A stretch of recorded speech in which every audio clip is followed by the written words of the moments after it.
আরো কত কিছু দেখার বাকি আছে। এই তো সবে শুরু। তুমি দেখে নিও পরমা, আজ বাদে কাল ছোটকুর কাছ থেকে ওই মেয়ে মুখ ফিরিয়ে নেবে। মিলিয়ে নিও আমার কথা। আমি তো ওই মেয়েকে পছন্দ করে আনিনি এই বাড়িতে। আমার কথা, আমার ইচ্ছে অনিচ্ছে কি মূল্য আছে এই বাড়িতে? আমি কোনোদিন পছন্দ করতাম না আমার ছেলেমেয়েরা গান গেয়ে ঘুরে বেড়াক, কিন্তু না, এই বাড়িতে ওদেরকে আরো বেশি করে সেইটা করতে তোল্লাই দেওয়া হয়। আমি কোনোদিন পছন্দ করিনি যে আমার ছেলেমেয়েরা নিজেদের ইচ্ছে মতন বিয়ে করুক, কিন্তু সেটাই হয়েছে। ওরা নিজেদের ইচ্ছে মতোই বিয়ে করেছে, আর তার জন্য বাড়ির বড়রাই ওদেরকে উৎসাহ দিয়েছে। আমি আর বলে কি করব? কিন্তু পরমা, তুমি তো ওদের মা, তোমাকে তো ভালো মন্দ বুঝে নিতে হবে। মুখ ঘুরিয়ে থাকলে তো চলবে না। ছেলেমেয়েরা এখন নিজেদের ভালো মন্দ নিজেরাই বুঝতে শিখে গেছে দিদি। আমার আর কি করার আছে? ওরাই বুঝুক। চোখের সামনে আমার সৌমের জীবনটা নষ্ট হতে দেখেও আমি কিছু বলতে পারবো না, চুপ করে থাকবো। তাহলে আমি ভালো বউ, তাহলে আমি খারাপ। এসব হলো তোমার রাগ অভিমানের কথা পরমা।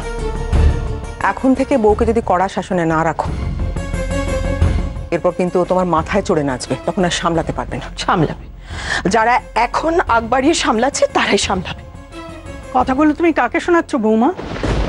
কথাগুলো ইনিয়ে বিনিয়ে না বলে যাকে শোনাবা তাকে সরাসরি শোনালেই হয়। কি বলবে? বলতে গেলেই তো তুমি আবার বলেই দেখুক না, যুক্তি দিয়ে বললে নিশ্চয়ই শুনবো, আর ঠান্ডা মাথায় উত্তরও দেবো।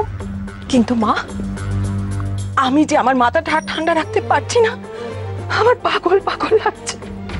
এই আপনি কেমন মেয়েকে আমার ছেলের জীবনে এনে ফেললেন?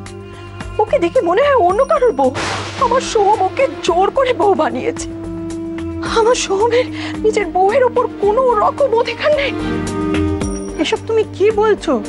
কি এমন ঘটেছে যেসব বলছো? কি এমন ঘটেছে মানে? আর ঘটার কিছু বাকি আছে? হ্যাঁ, তুই চুপ কর চাঁদু, আমাকে কথা বলতে দে। আমি আর নতুন করে কি বলবো মা আপনাকে? আপনি তো সবকিছুই জানেন, আপনার চোখের সামনেই তো হয়েছে।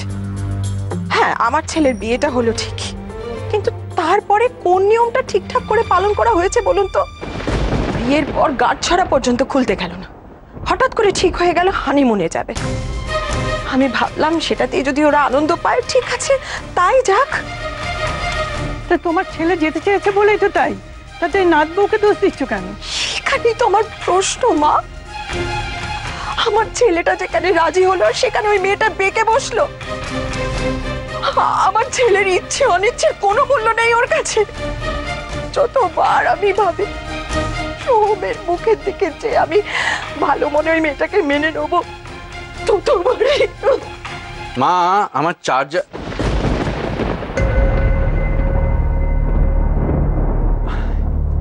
কি হয়েছে মা? তুমি কাঁদছো কেন? হ্যাঁ, কাঁদবে না তো কি? তোরা বেড়াতে যাবি বলে মা সব ব্যবস্থা করলো, হঠাৎ তোর বউ বেঁকে বসলো। মায়ের মন খারাপ হয় না? মা মা বলছি, তুমি কেন এত ভাবছো বলো তো? তুমি দেখো বনিতা ঠিক যাবে। তবে যে তুই কি সব চ্যালেঞ্জের কথা বললি?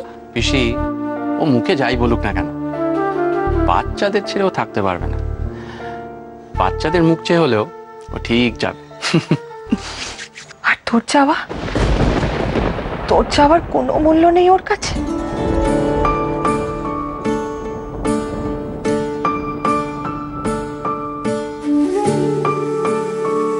সোহ, আমি এইটুকু পথ চলার কথা তোকে বলছি না সোহ,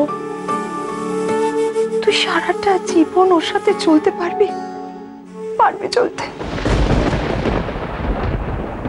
পারবো, আর ওর সাথেই চলবো।